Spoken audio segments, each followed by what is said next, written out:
Have you been on a bus recently? If you haven't, you're probably like most Americans. Transit's been hit hard by the pandemic. And this is a problem that cuts to its very heart. Because moving lots of people together is kind of at odds with stopping coronavirus. Let's take a hypothetical bus. It's a giant vehicle, and on its own, it's kind of a gas guzzler. The bus's superpower comes from its ability to take on lots of passengers. Look at what happens when we add riders.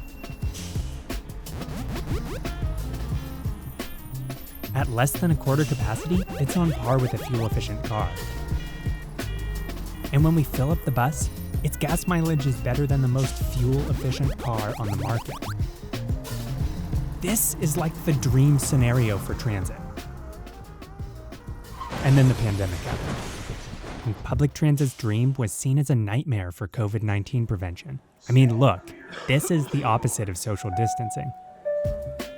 And if you give everyone a 6-foot bubble, the environmental benefits of transit really start to shrink. But you can't just get rid of transit, though. Lots of people rely on it to get around, including a lot of those frontline workers keeping society afloat right now. And the world is just a better place when everyone can get where they need to go. Cities might see empty buses and choose to cut service to save money, and that's going to put those riders who need transit the most in a really tough spot. The transit experts I spoke to saw social distancing as an existential threat. London's transit agency estimated they could only carry 13% of their capacity while maintaining social distancing requirements. Instead, they've got their hopes set on a different protective measure. Masks block a lot of the droplets that spread COVID-19. So if they're effective enough and you could get enough people to wear them, maybe it would be okay to fit more people on the bus.